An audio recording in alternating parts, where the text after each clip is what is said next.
সালাম আলাইকুম। অলি স্যারের অনলাইন কোচিং এ সবাইকে স্বাগত। আজ আমরা ফিনান্সিয়াল ম্যানেজমেন্টের লিজ ফিনান্সিং এর শেষ ক্লাস করব। সলভ ক্লাসও বলতে পারেন এটাকে। আপনাদের প্রবলেম থাকলে আলোচনা করতে পারবেন। এই প্রবলেম 7টা করাবো। এর আগে কিছু কথা বলে রাখি। ডিপ্রিসিয়েশনের অনেকগুলো মেথড আছে পরীক্ষায়। সাধারণত আমরা দুইটা মেথড, গতকালকে একটা মেথড শিখছি, এর আগে স্ট্রেট লাইন মেথড।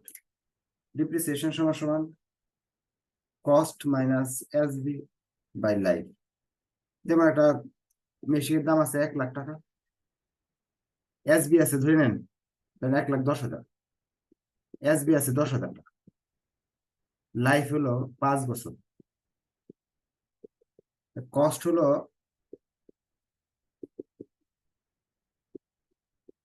20,000 টাকা। এটাকে স্ট্রেট লাইন মেথড বলা হয়, এটাই পরীক্ষায় সবচেয়ে বেশি আসে। 2 number written down method, written down value বা diminishing balance method, double declaring method, অর্থাৎ ক্রমহ্রাসমান যে পদ্ধতি, সেটার ক্ষেত্রে অবচয় বের করার জন্য কস্ট ফার্স্টে দেওয়া থাকবে 1,10,000। সেলভেজ ভ্যালুর কোনো কাজ নাই এই প্রথম বছর, ফার্স্ট ইয়ার। এই 1,10,000-এর উপর পার্সেন্ট একটা দেওয়া থাকবে প্রশ্নে, 10% বা 20% দেওয়া আছে। 20% যা আসে এখানে লিখবেন। এর গত ক্লাসে করাইছি, 88,000 টাকা আসছে। সেকেন্ড ইয়ারে, দ্বিতীয় বছরে 88,000 টাকার উপর 20% প্রশ্নে দেওয়া থাকবে। ওইটা দিয়ে করে ফেলবেন, করে করে যেতে থাকবেন, এক সময় শেষ হয়ে যাবে। এই ক্ষেত্রে আপনাকে ক্যাপিটাল গেইন বা ক্যাপিটাল লস এই টাইপের জিনিসের সম্মুখীন হইতে হবে।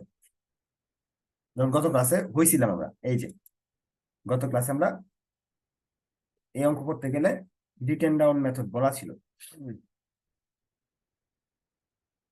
বলা ছিল এই যে written down method, company down value method depreciation করে।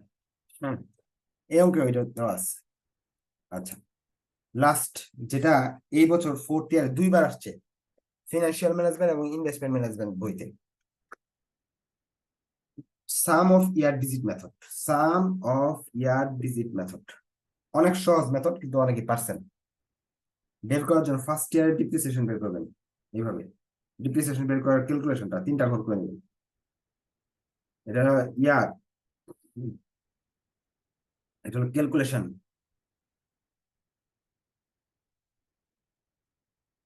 এটা ডিপ্রিসিয়েশন কিভাবে করবেন, বা ডিপ্রিসিয়েশন না লিখলেও চলবে। কস্ট মাইনাস এসবি তো আছেই আগের মতো, cost minus SV by SV মান কত, আমি সূত্র লিখি। এই যে cost minus SB,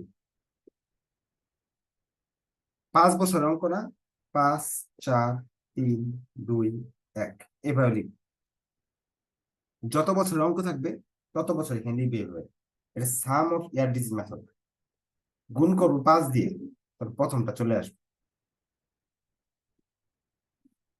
second year করার জন্য সেম, এটা থেকে বাদ দিলে থাকে 1,00,000, আর নিচে সবগুলোকে যোগ করলাম আসে 15,000 গুণ 4। থার্ড ইয়ার যোগফল গুলো নিচে হবে 3 দিয়ে গুণ। সেকেন্ড ইয়ার যোগফল গুলো নিচে হবে 2 দিয়ে গুণ। ফোর্থ ইয়ার, ফিফথ ইয়ার,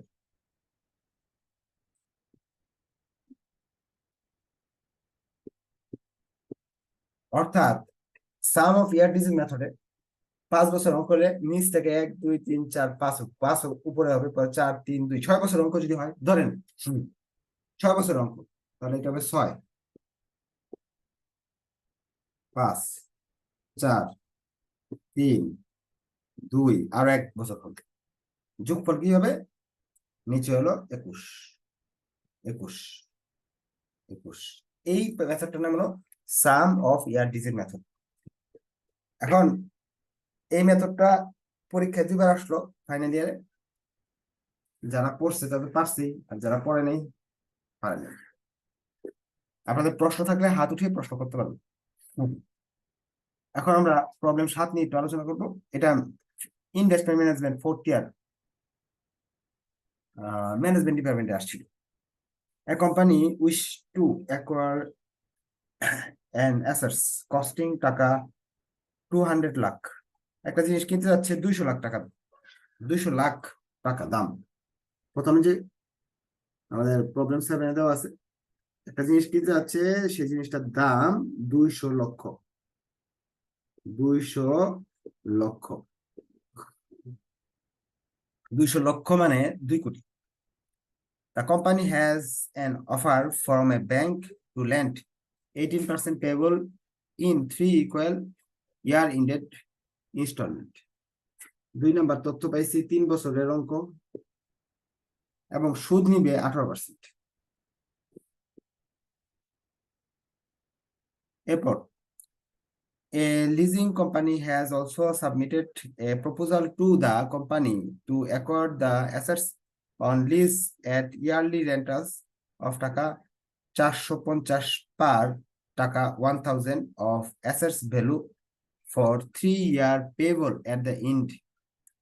বলতেছে যে একটা লিজিং কোম্পানি আছে, তার কাছ থেকে ভাড়া নেওয়া যাবে।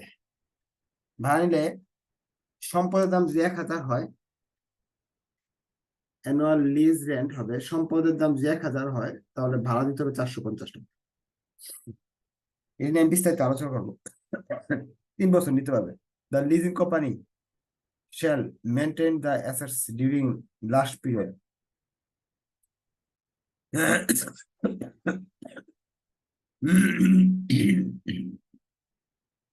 যদি আপনি লিজ দেন, সেক্ষেত্রে লিজিং কোম্পানি সব ধরনের কস্ট বেয়ার করবে। 15 লাখ টাকা প্রতি বছর মেনটেন্যান্স কস্ট তারাই দিবে। The annual maintenance cost of asset estimated টাকা 15 লাখ। 15 লাখ টাকা যে মেনটেন্যান্স কস্ট হয়, এটা কোম্পানি মালিকরাই দিবে, যে কোম্পানি আপনাকে ভাড়া দিবে। আপনার 15 লাখ টাকা সেভ হবে, এটা মেনটেন্যান্স কস্ট দেওয়া আছে। The rate of depreciation allow for tax proposal 50% of written down value। ক্রমর আসমান যে পদ্ধতিতে অবচয় বের করতে হবে। The expected salvage value of assets 35 lakh. SB দেওয়া আছে 35 লাখ।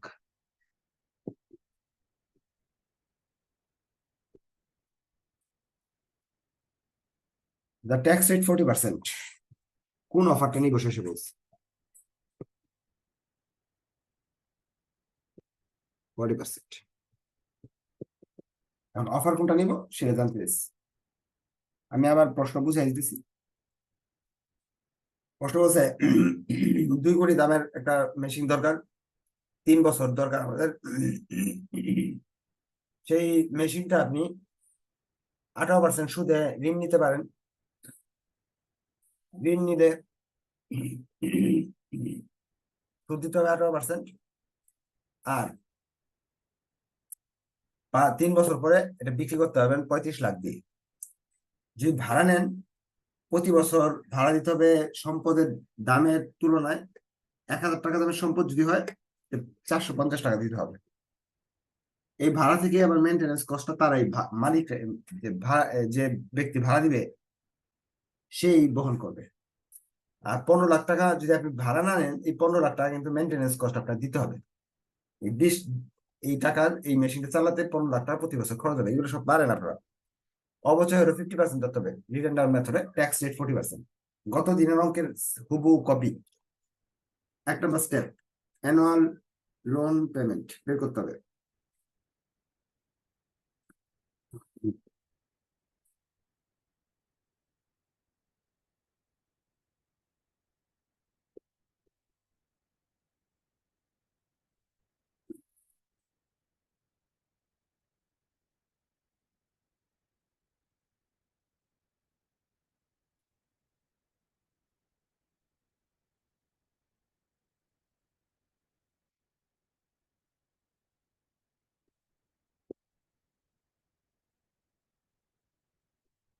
ক্যালকুলেশন করলাম, 91 লক্ষ এই টাকাটা আপনাকে ভাড়া দিতে হবে, এই কিস্তি দিতে হবে।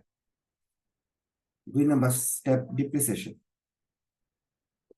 ডিপ্রিসিয়েশন বের করতে হচ্ছে রিটেন ডাউন মেথড। কস্ট লিখবেন ফার্স্টে,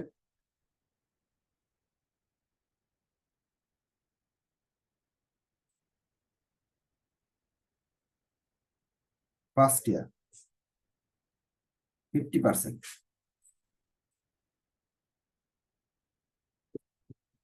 1 কোটি।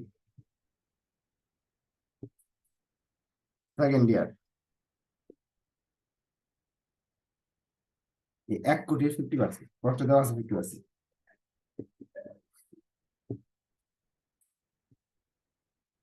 হুম, থার্ড ইয়ার 3 বছরের অঙ্ক, 50 লাখের 50%।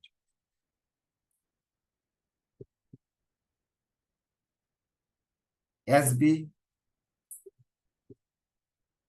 25 লাখ টাকা থাকতেছে আপনার, এইভাবে আজকে টাকা শর্ট পড়ছে, অবচয় শেষ, 3 বছর শেষ হওয়ার 25 লাখ টাকা থাকার কথা। এখন সেলভেজ ভ্যালু আছে আজকে 35 লাখ, আপনার লাভ হবে 10 লাখ টাকা, ক্যাপিটাল গেইন 10 লাখ টাকা। আগের দিন ক্যাপিটাল লস হয়েছিল, আজকে ক্যাপিটাল গেইন হয়েছে। ক্যাপিটাল যে গেইন হয়,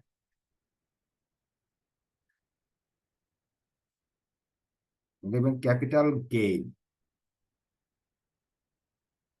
ক্যাপিটাল গেইন, ক্যাপিটাল গেইনের উপর ট্যাক্স কি হবে, আমরা উল্টা আমাদের দিতে হবে। এই যে 10 লাখ, এই 35 লাখ যে আছে সেলভেজ ভ্যালু, এই 35 লাখ থেকে এই 25 লাখ বাদ দিতে হবে। যে টাকা থাকে এটার উপর ট্যাক্স ধরতে হবে। ট্যাক্স কত পার্সেন্ট বলছে? 40%। 800 টাকা হলো 4 লাখ। কতদিন এই 4 লাখ টাকা যে ছিল, এটা কিন্তু মাইনাস করছিলাম, আজকে কিন্তু প্লাস করবো, প্লাস ক্যাপিটাল গেইন। আগের বার ক্যাপিটাল লস হয়েছিল গতকালকে, এই টাকাটা বড় ছিল, স্যালভেজ ভ্যালু ছোট ছিল, তখন টাকাটা মাইনাস করছিলাম, আজকে করবো প্লাস, মনে থাকবে। এরপর আমরা ডিপ্রিসিয়েশন শেষ, ডিসকাউন্ট ফ্যাক্টর চলে গেলাম, ডিএফ।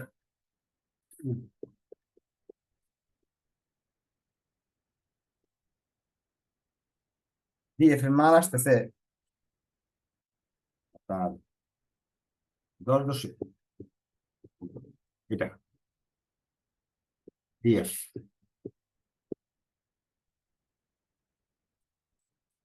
ইন্টারেস্ট, 3 বছর ইন্টারেস্ট বের করা বেশি কষ্ট হবে না।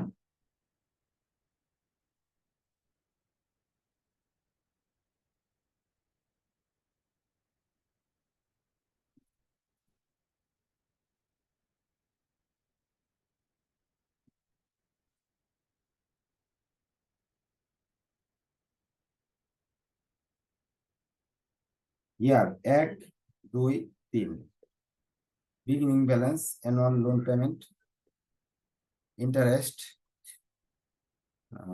Principal payment, ending balance. 200 কোটি আপনাকে কিস্তি দিতে হবে। এটা কিস্তি কই যে, কিস্তি, ও কিস্তি লিখি নাই, হ্যাঁ, কিস্তির টাকা 1 নম্বর ওয়ার্কিং বের করছে 91,98,363।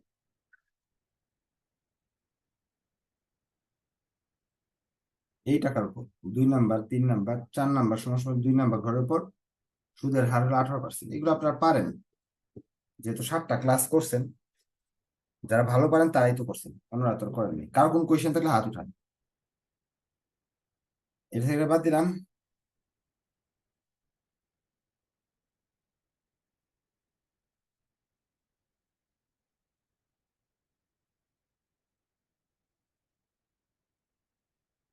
এটা আবার এখানে লিখলাম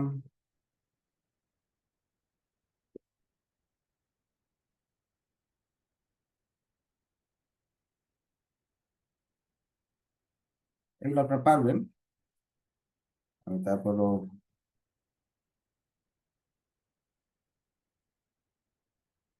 সরাসরি করে দিচ্ছি।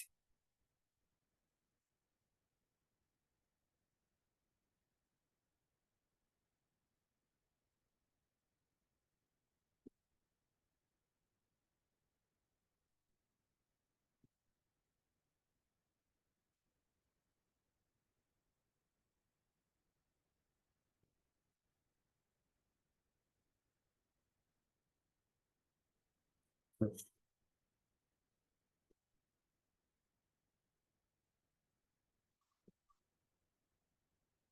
আমাকে প্রেজেন্ট ভ্যালু বলতে হবে। 5 নাম্বার। প্রেজেন্ট ভ্যালু করার জন্য এগুলো লাগবে না, লাগবে না।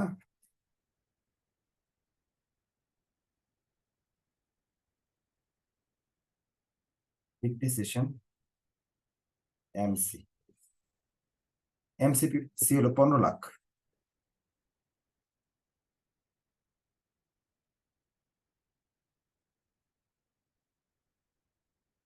ডিপ্রিসিয়েশন আমরা ওয়ার্কিং টুতে বের করছি।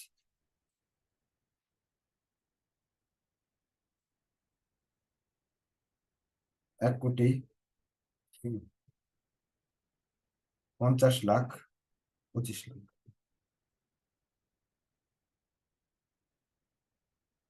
টোটাল কস্ট, টোটাল কস্ট হলো 1, 2, 3, 4, 5,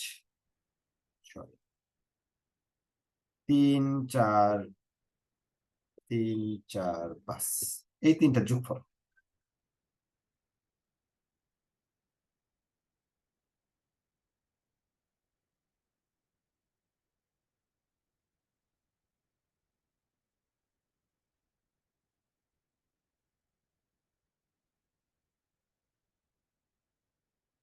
যোগটা আপনারা করে নিন, হ্যাঁ।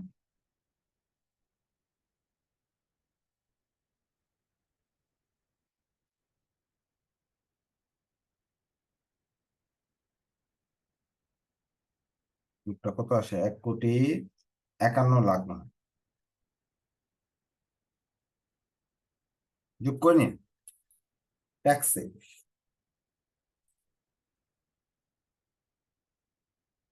6 নম্বর ঘরের উপর ট্যাক্স হলো 40%।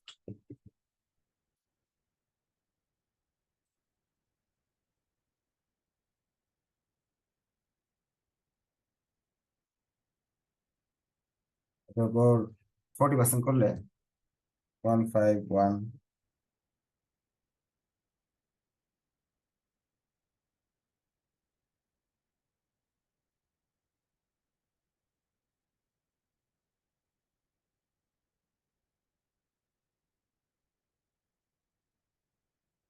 এনসিএফ। এনসিএফ বের করতে হলে জানেন তো, 2+5 বিয়োগ 7। 2+5 বিয়োগ 7, 43,58,000।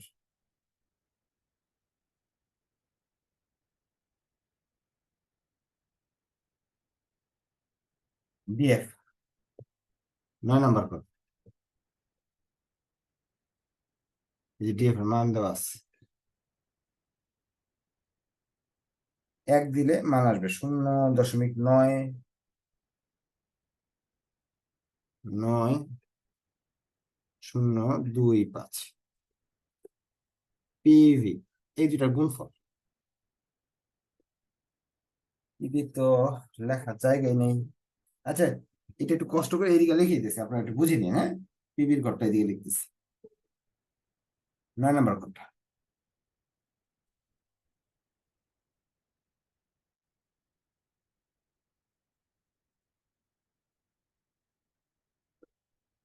এভাবে 3 বছরেরটাই করতে হবে, এগুলো আপনারা করে নিন, হ্যাঁ।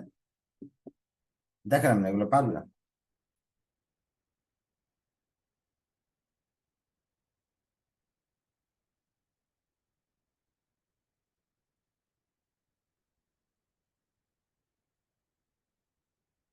শেষে এসবি। এসবি কি করতে হয়?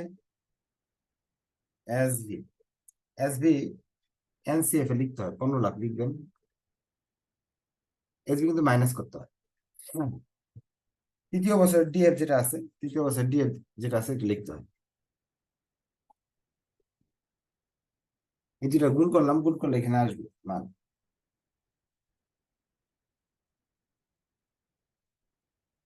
আবার 3 বছর লিখে এই যে টাকাটা আছে না, ক্যাপিটাল গেইন, এটা এবার যোগ হবে। ক্যাপিটাল গেইন এই জায়গায় লিখবেন 4 লাখ।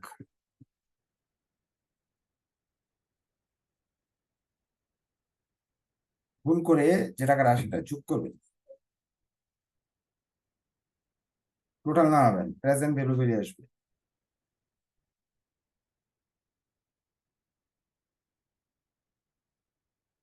লোন অপশনের মান আসলো, লোন অপশন বা বাই অপশনের মান আসলো 1,39,53,800। নতুন জিনিস শিখতে পারলেন, ক্যাপিটাল গেইন হইলে যোগ করতে হয়। এই ঘরগুলো আপনারা করবেন। আপনাদের যদি ব্যক্তিগত কোনো কোয়েশ্চেন থাকে হাত উঠে কোয়েশ্চেন করতে পারেন।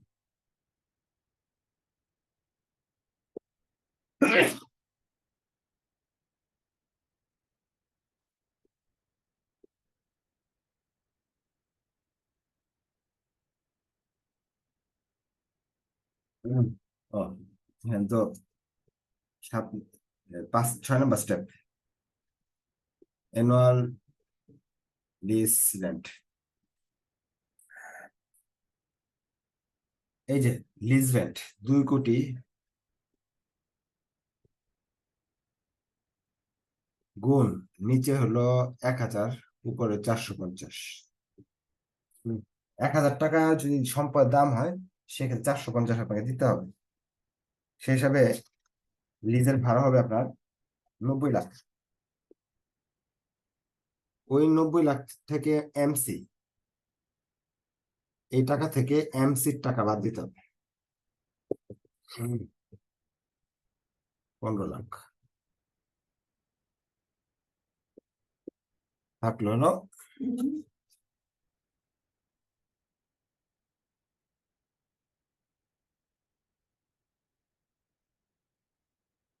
75 লাখ।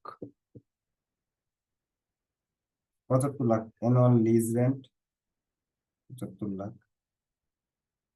এরপর হলো ট্যাক্সে 40%, 2 নম্বর ঘরের 40%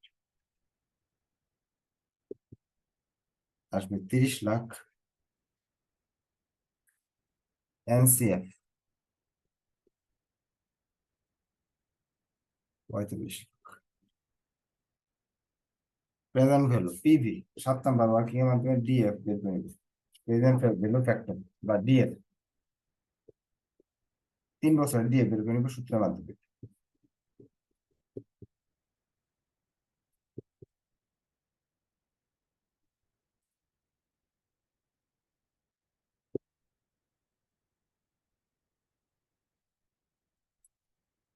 ডিএফ এর মান আসবে,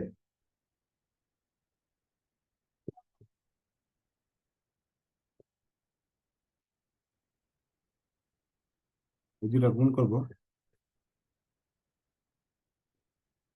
কোয়েশ্চেন থাকলে হাত উঠে রাখে। লিজ অপশন নিলে ভালো, কারণ এটাতে লোনে বেশি। লিজ অপশনে আমরা নিই, company should accept lease option fresh. যাদের কোয়েশ্চেন না থাকে এখন হাত উঠে কোয়েশ্চেন করতে পারবে, যে কোনো কোয়েশ্চেন, এই অধ্যায়ের যে কোনো কোয়েশ্চেন বলেন।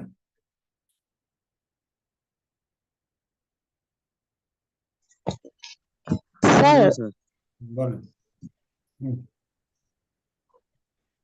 স্যার আমরা আসলে নতুন আছি, আমাদের কি নতুন থেকে শুরু করবেন না নতুন? নেক্সট উইক থেকে শুরু হবে তো।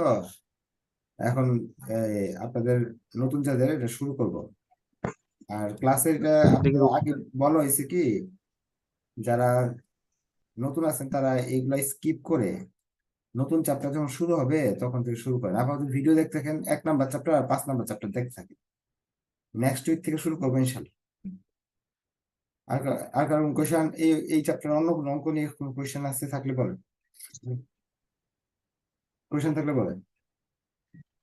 স্যার পিবি যে বের করছেন স্যার, স্যার এখানে এসবি 15 লাখ, ওইটা কোনটা স্যার অ্যামাউন্ট? ওই ওইটা স্যার একটু বুঝে নেই। প্রশ্নে দেওয়া আছে 15 লাখ এসবি সেলভেজ ভ্যালু দেওয়া আছে। এই যে অ্যাসেট এস্টিমেটেড, সরি এটা না তো, সরি সেলভেজ হলো 35 লাখ, 15 লাখ লিখছি, ভুল লিখছি, এখানে 35 লাখ হবে। হ্যাঁ, সেলভেজ ভ্যালু 35 লাখ, ওই যে বোর্ডে তো আবার ঠিক লিখছিলাম 35 লাখ, ওইখানে ছকে যখন লিখছি 15 লিখে ফেলছি ভুলে, 35 হবে। হ্যাঁ, আর কার কোন কোয়েশ্চেন? এই অঙ্ক ছাড়াও আসসালামু অন্য আলাইকুম কোনো স্যার। কোয়েশ্চেন থাকলেও করতে পারবেন। স্যার আমার প্রশ্ন হচ্ছে জি বলেন, এখানে জি তো বলেন। স্যার আমার প্রশ্ন হচ্ছে এখানে তো হুম, মেইনটেনেন্স কস্ট বন্ড বাই বুঝি না, লিজর উল্লেখ নাই, তারপর কেন বিয়োগ করলাম বুঝি নাই। ALR থেকে? স্যার মেইনটেনেন্স কস্ট হ্যাঁ, বন্ড বাই লিজর এই কথাটা উল্লেখ নাই, তারপর কেন ALR থেকে বিয়োগ করলাম? আচ্ছা, এই দেখেন উল্লেখ নাই কি বলছে, এখানে লেখা আছে না, যে উপরের কথাটা, দ্য লিজিং কোম্পানি, লেজরই তো leasing company, shall maintain the asset during last period, lease period, যতদিন লিজ থাকবে ততদিন তারা সেটা মেনটেন করবে। আর কোন কোয়েশ্চেন?